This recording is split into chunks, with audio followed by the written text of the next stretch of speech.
Bismillahirrahmanirrahim. Assalamualaikum warahmatullahi wabarakatuh.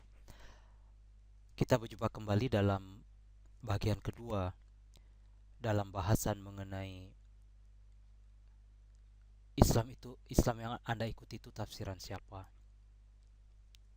Pada bahasan sebelumnya saya telah menjelaskan asal usul mazhab, yaitu bagaimana mazhab itu muncul. Kemudian pada bagian kedua ini saya akan mencoba menjelaskan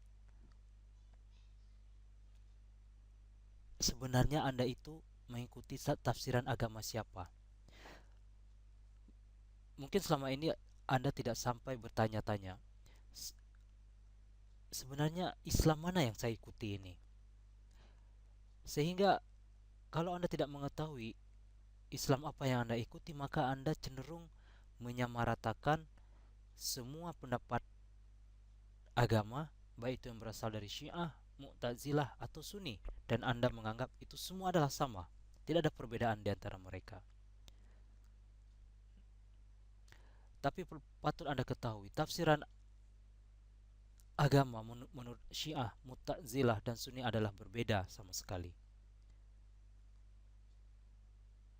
Kalau Anda misalnya tinggal di Indonesia, maka biasanya Anda akan mengikuti aliran Sunni.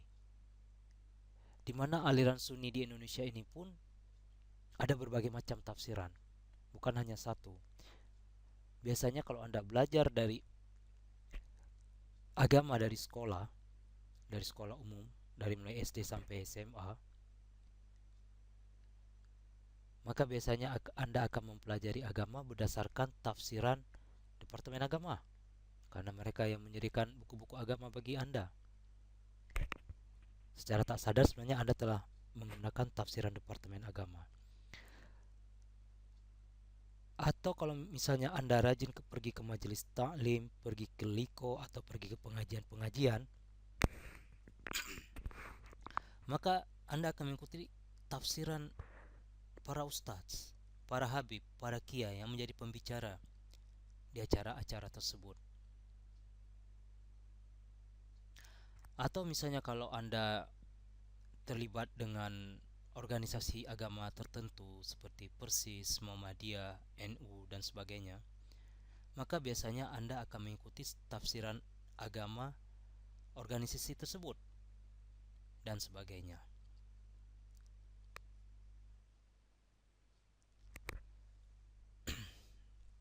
Nah, pemahaman agama yang Anda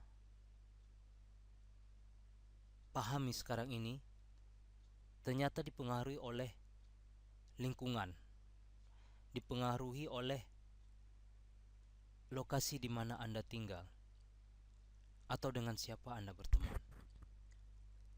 Kalau Anda tinggal di daerah yang mayoritas adalah beraliran NU, maka biasanya Anda akan mengikuti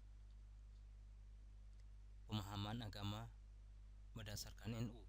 Apabila Anda tinggal di daerah yang mayoritas Muhammadiyah, biasanya Anda akan mengikuti pemahaman agama berdasarkan aliran Muhammadiyah.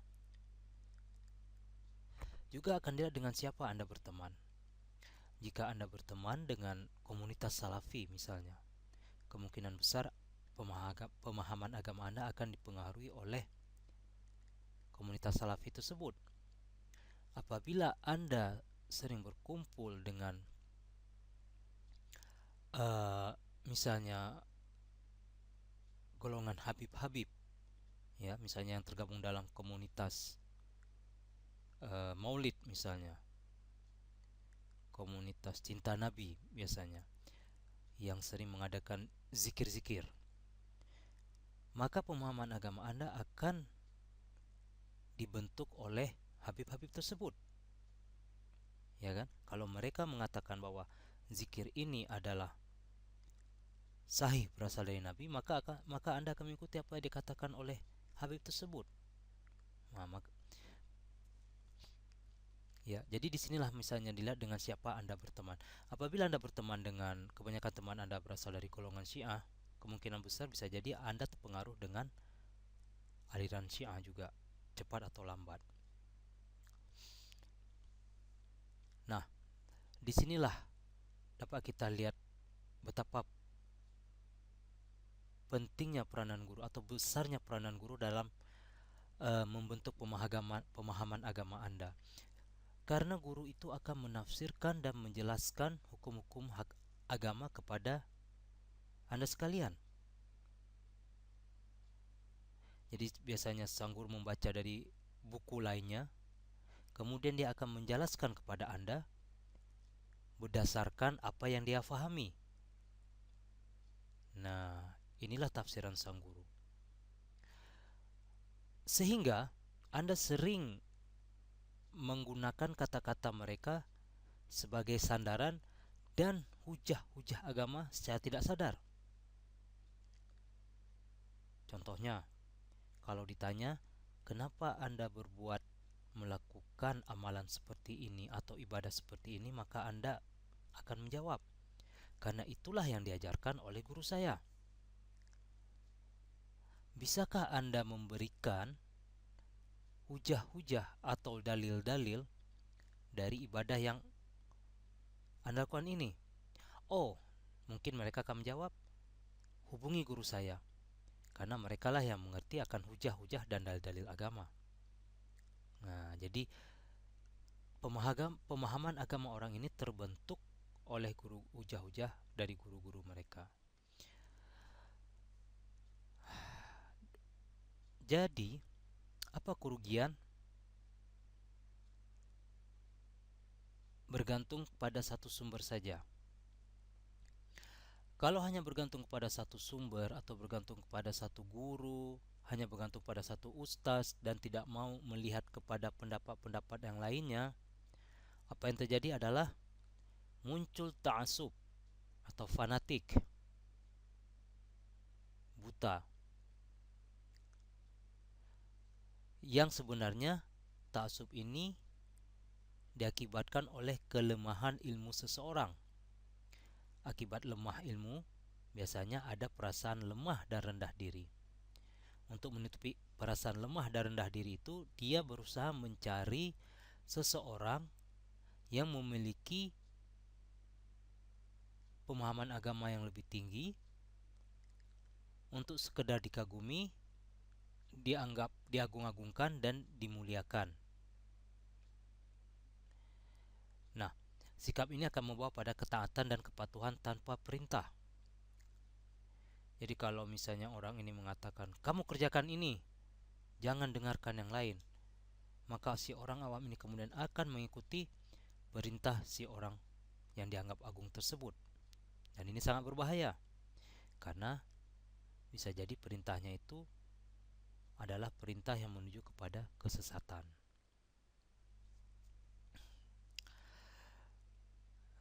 Apakah orang awam itu sebenarnya? Jadi orang awam itu sebenarnya disebut dengan muqallid, yaitu mereka yang tidak memiliki kemampuan untuk memahami dalil. Akibat tidak memiliki kemampuan untuk memahami dalil, mereka diwajibkan untuk bertaklid, ya, tanpa banyak bertanya. Ya, kalau banyak bertanya akan dijelaskan dalilnya, mereka jadi bingung sendiri. Nah, biasanya orang seperti ini contohnya adalah orang yang buta huruf, atau misalnya orang yang berpendidikan rendah seperti petani atau pedagang kaki lima, di mana kalau kita memberikan dalil-dalil agama yang terlalu tinggi, mereka akan menjadi bingung dan menganggap agama ini sangat susah. Jadi kepada mereka cukup diberikan apa yang perlu dikerjakan. Atau bisa jadi ada orang berpendidikan tinggi hingga tahap doktor, PhD, namun mereka tidak memiliki ilmu agama sama sekali. Mereka tidak pernah belajar agama dari sekolah rendah hingga sampai pendidikan tinggi. Karena mereka tidak familiar dengan term-term agama, jadi ketika diberikan dalil-dalil agama, hujah-hujah agama, mereka menjadi kebingungan dan tidak memiliki rasa ketertarikan dalam mempelajarinya. Saya pernah punya pengalaman ketika saya mengajak seseorang yang memiliki PhD untuk mendengar kuliah seorang ustaz yang merupakan seorang doktor di bidang hadis, yang menurut saya ustadz ini sangat bagus ketika dia menjelaskan dalil-dalil agama. Saya selalu ketika duduk di kelas ustadz tersebut, saya selalu mendengar dengan antusias, tidak mengantuk sama sekali. Tapi ternyata kawan saya yang saya ajak ini, ketika saya tanyakan sepulang dari kelas pengajian tersebut, dia mengatakan dia merasa bosan dan tidak mengerti sama sekali apa yang dikatakan oleh ustadz tersebut. Padahal si bapak ini memiliki pendidikan yang sangat tinggi. Jadi dia bisa disebut sebagai orang awam juga, ya kan? Kalau kita kasih dalilnya mungkin dia menjadi bingung dan menjadi pening sendiri. Di atas muqallid maka ada level yang kita sebut dengan level muttabi', yaitu orang-orang yang memiliki kemampuan untuk memahami dalil dan juga perbincangan para ulama. Tidak semestinya mereka ini orang yang lulusan sekolah agama, atau pernah sekolah di pesantren, atau mereka pernah sekolah di Universitas Islam jurusan agama. Tapi mereka adalah orang-orang yang memiliki ketertarikan untuk mempelajari agama Islam. Karena itulah mereka berusaha membaca dalil-dalil, atau mereka berusaha membaca perbincangan para ulama. Misalnya ulama yang satu ini mengatakan A dalam suatu kasus, ulama yang lain mengatakan B dalam kasus yang sama, ulama C mengatakan D atau D dalam kasus yang sama juga, maka si orang ini akan berusaha untuk memahami kenapa ulama A mengatakan ini, kenapa ulama B mengatakan ini, kenapa ulama C mengatakan ini. Nah, maka dia disebut dengan muttabi', kan? Dan yang melakukan muttabi' ini disebut dengan ittiba' dan tidak semestinya terikat dengan satu mazhab. Mari saya berikan sebuah contoh apa perbedaan muqallid dan muttabi'. Jika ada orang yang berpegang kepada hukum menyentuh wanita yang bukan mahram tidak membatalkan wudhu tanpa mengetahui dalil-dalilnya, maka dia disebut dengan muqallid. Sebaliknya, apabila dia berusaha mengikuti perbincangan para ulama, baik dalam satu mazhab ataupun di luar mazhab, maka dia disebut dengan muttabi'. Dia bisa mengikuti perbincangan para ulama ini misalnya dengan membeli satu buku, di mana buku itu akan membahas berbagai macam pendapat ulama mengenai isu yang dibincangkan. Nah, maka dia akan termasuk dalam golongan muttabi'. Tapi tidak semestinya dia mampu untuk beristihaj. Dia tidak sampai pada level itu, ya kan? Oke, baiklah. Untuk sementara ini saya cukupkan penjelasan saya mengenai perbedaan orang awam dan orang tidak awam, atau muqallid dan muttabi'. Selanjutnya, pada sesi selanjutnya saya akan menjelaskan apa hukumnya menukar mazhab. Karena memang ada yang ulama-ulama yang melarang menukar mazhab bagi orang awam, ada juga ulama yang membolehkan. Dan ini penting saya jelaskan. Sekian dulu. Sampai jumpa di lain waktu. Assalamualaikum warahmatullahi wabarakatuh.